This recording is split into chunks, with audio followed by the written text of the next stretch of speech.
சபாஷ் நாடாரே, நீ சொன்ன ஒரு சின்ன பொய் அவங்க ரெண்டு பேரையும் பிரிச்சிருச்சு. காதல் இந்த உலகத்துல எத்தனை உயிர்களை எடுத்திருக்கு, இவங்க ரெண்டு பேரையும் கூட விட்டு வைக்காது. அவனுங்க சாவறாங்களோ இல்லையா தெரியாது, ஆனா ஹாஸ்பிடல்ல இருந்த ஒவ்வொரு நிமிஷமும் சாவு என்ன துரத்துற மாதிரி நாடாரே, சாவ பத்தி கவலைப்படாத, கல்யாணத்தை எப்படி பண்ணணும்னு யோசி. இதுக்கு நடுவுல அந்த சங்கர கல்யாணத்தை நிறுத்த மண்டபத்துக்கு வந்துட்டான்னா அப்படி நடந்தா சுவாமி சங்கர போட்டுருவான். கல்யாண தேதியை மட்டும் நீ பிக்ஸ் பண்ணு, மத்தத நான் பாத்துக்கிறேன். அண்ணா, அண்ணா சங்கர் எல்லாத்தையும் சொன்னாமா. அவன மாதிரி நண்பனும் உன்ன மாதிரி தங்கச்சியும் கிடைச்சது என் அதிர்ஷ்டம். என்ன நடந்தது? நீ எதுவும் பேச வேண்டாமா, ரெஸ்ட் எடுத்துக்க. குணமாகி வீட்டுக்கு வந்ததும் எல்லாத்தையும் பேசிக்கலாம்.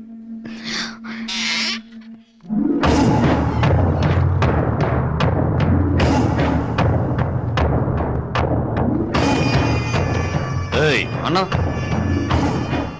இங்க நடந்த எதுவும் நந்தினிக்கு தெரியக்கூடாது. சங்கர் எங்க? அவன் சொன்ன அந்த ஒரே ஒரு வார்த்தையாலதான் துடிக்க மறந்த இதயம் இன்னைக்கு அவனுக்காக மட்டும் வாழுது. சங்கர் எங்க? சொல்லு கண்ணம்மா, என்ன கண்ணம்மா நடந்தது? பெரிய பிரச்சனையா போச்சுமா.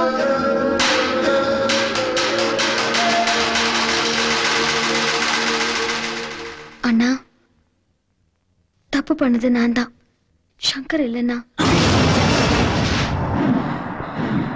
எல்லாரும் காதலிச்சு ஓடி போவாங்க, ஆனா அவரை காதலிக்க ஓடி போன என்ன மனசு மாத்தி உன்கிட்ட சேர்க்கதான் என்ன கூட்டிட்டு வந்தாரு.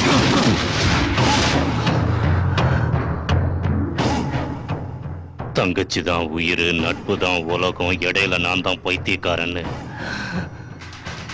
இப்ப நல்லா தெரிஞ்சுக்கிட்டம்மா. அண்ணா, நீதான் என் உயிர்னு நினைச்சு வளர்த்ததுக்கு நீ என் நெஞ்சில மிதிச்சிட்ட. அவனை தலைக்கு மேல தூக்கி வச்சு ஆடினதுக்கு சரியான பாடம் கத்துக்கிட்டான். இதுவே போதும். நான் சங்கரை காதலிக்கிறது உண்மை. அவருக்கும் என் மேல காதல் இருந்தாலும் உன் மேல உள்ள பாசத்தால உனக்கு துரோகம் பண்ணக்கூடாதுன்னு என்கிட்ட சொல்லல. என் கண்ணு முன்னாடியே உன்னை லவ் பண்றேன்னு சொன்னாமா. தயவு செஞ்சு புரிஞ்சுக்கோண்ணா, என் காதலை சாகடிச்சுக்க என்னால முடியும், ஆனா அவர் காதலை சாகடிச்சுக்க சொல்லி என்னால சொல்ல முடியாது.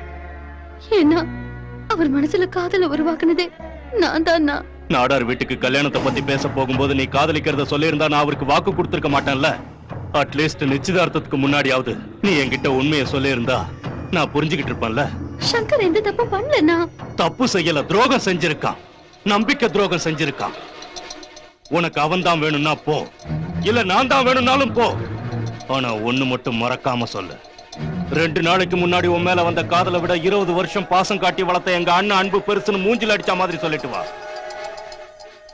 அப்பதான் நீ என் தங்கச்சின்னு பெருமைப்படுவ. அவன் தான் வேணும்னா உங்க அண்ணன் செத்துட்டான்னு நினைச்சுக்க. இங்க வராத, போ.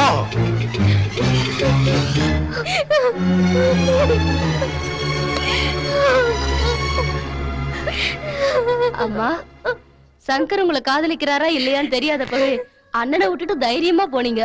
இப்ப காதலிக்கிறாருன்னு தெரிஞ்சதுக்கு அப்புறம் எதுக்குமா இந்த தயக்கம்?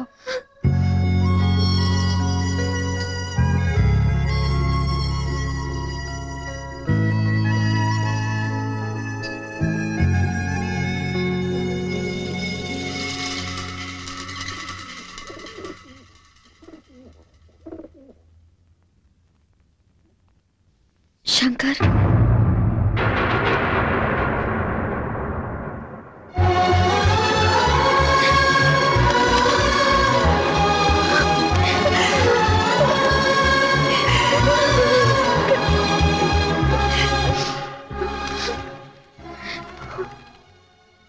நீ மட்டும்தான் வேணும்னு எல்லாத்தையும் உதறி தள்ளிட்டு வந்திருக்க. சரி, அப்படின்னா என் மேல இருக்கிற காதலையும் உதறிடு. என் மேல எவ்வளவு கேஸ் இருக்கு, என்னைக்கு என்ன போலீஸ் அரெஸ்ட் பண்ணுவாங்க, என்ன தண்டனை கொடுப்பாங்கன்னு கூட எனக்கு தெரியாது. என்ன எப்ப எங்க போட்டு தள்ளுவாங்கன்னு கூட தெரியாது. ஆனா அதை பத்திலாம் நீ யோசிக்க தயாரா இல்ல. சாவ கூடவே கூட்டிக்கிட்டு வாழ்ந்துகிட்டு இருக்கிறோம். இப்ப காதலிக்கிறது முக்கியம் இல்ல, நம்ம காதலை காப்பாத்துறதா முக்கியம். ஆனா அது என் கையில இல்ல. இது வரைக்கும் என் மனசுக்குள்ள புத்த காதலவும் அண்ணனுக்காக அழிச்சுக்கிட்டேன்.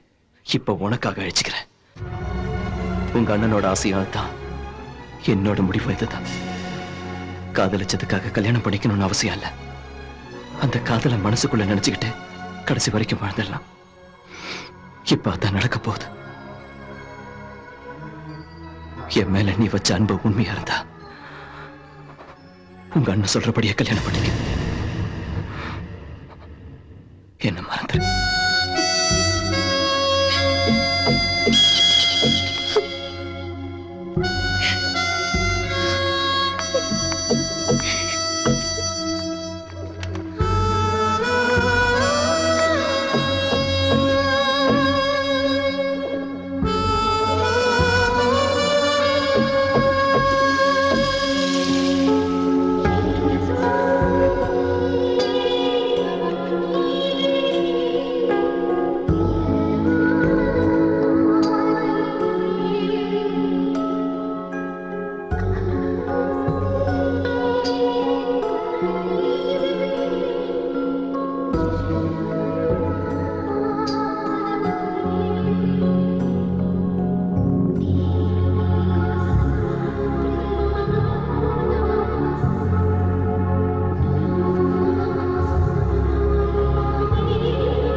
நந்தினியே இந்த கல்யாணத்துக்கு ஒத்துக்கிட்டா.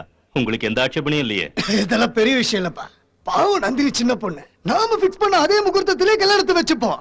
ஆனா என்ன, நட்புக்காக காதலை விட்டுட்டு போனவன் மறுபடியும் கல்யாணத்திலையும் பிரச்சனை பண்ணாம இருப்பானா? என்ன சொல்றீங்க?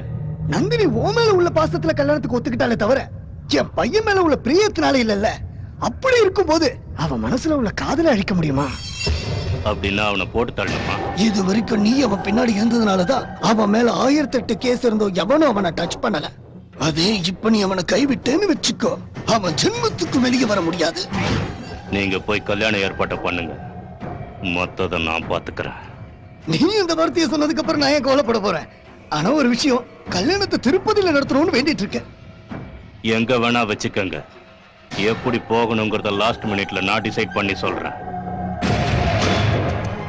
எனக்கு யாரு வேணாம். நீ ஒருத்தனை கொண்டுருவியா? சாமியை பத்தி தெரிஞ்சுக்கிட்டு தான் இங்க வந்திருக்கியா? டபுள் ஷூட்டர் நீ பாத்திருக்கியா? ஒரு தடவை விட்டுப்புட்டா ரெண்டாவது தடவை சொல்றத பத்தி பேசுறியா?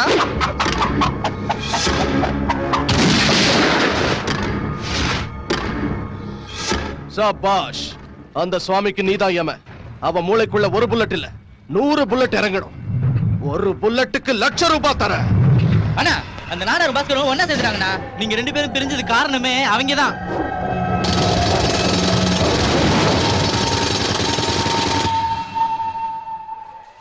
கடைசி நேரத்துல அந்த சுவாமி ப்ரோக்ராம டிசைட் பண்றானா. இன்னும் 1 மணி நேரத்துல இங்க இருந்து கிளம்புறோம். அப்புறம் உனக்கு எனக்கு போன்ல கூட கான்டாக்ட் இருக்க கூடாது. ஏன்னா சாமி பக்கத்துலயே இருப்பான்.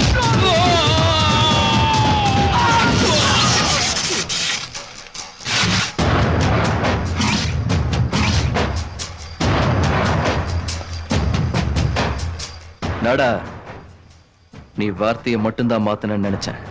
டோட்டலா மனுஷனே மாறி போயிருக்க இப்பதான் தெரியுது. இந்த சங்கர் இல்லாத நேரம் பார்த்து சுவாமிக்கு துரோகம் பண்ணிட்டல, அதுவும் இந்த நன்னாரி பாலுங்களோட சேர்ந்து. நெருப்பு கூட பத்த வச்சாதாண்டா எரியும். இந்த சங்கர் பார்த்தாலே கருகிடுவீங்க. அவன் சாப தேடி அவனே வந்திருக்கான். நீ ஏண்டா வீணா அவசரப்படுற? கொலை பண்றத கோழ கூட செய்வான். ஆனா சாவறதுக்கு நெஞ்சில தில்லு. வாங்க. 3 என்றதுக்குள்ள என்ன கொல்லாம போனா நானே உங்களை கொன்னுடுவேன். 1 2 3.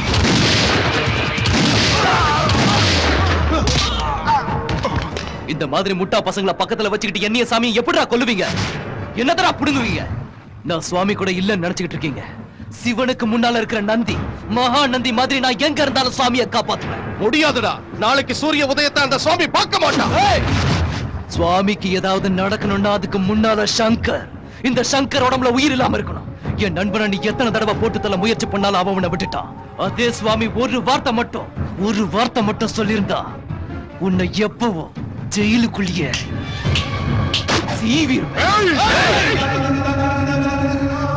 இடி விழுந்தவன் கூட பொழைச்சதை கேள்விப்பட்டிருப்ப.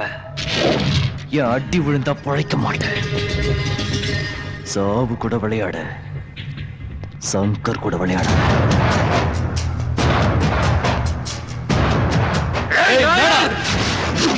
உன்னை கொல்லாம விட்டுட்டு போறதுக்கு காரணம் உன் மேல பரிதாபப்பட்டு இல்ல, நீ எப்பவோ சுவாமிய காப்பாத்தனங்கிறதுக்காக.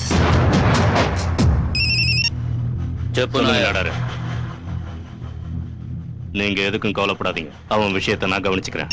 சுவாமி, சுவாமி, இந்த கல்யாணத்தை முதல்ல நிறுத்து. நாடார பயமுறுத்தினா இந்த கல்யாணம் நின்னுடாது. சுபகாரியம் நடக்கிற வீட்டுல போனா விழக்கூடாது. அதனால உன்னை சும்மா விடுறேன். போ சுவாமி.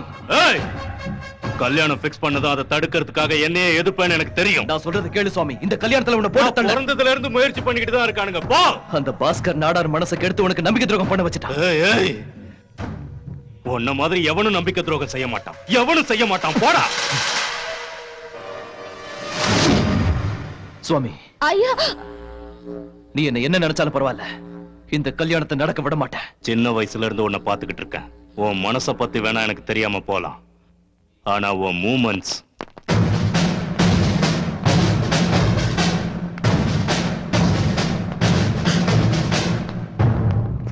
உன் மேல எத்தனை கேஸ் இருந்தாலும் இன்னைய வரைக்கும் உன்னை ஏன் அரெஸ்ட் பண்ணலன்னா, சாட்சி சொல்றதுக்கு யாரும் வரல. அப்படியே யாராவது வந்தாலும் அவங்கள நீ சாவடிச்சிடுற. ஆனா இன்னைக்கு உனக்கு எதிரா யார் தெரியுமா சாட்சி சொல்லிருக்கா? உன்னுடைய சுவாமி.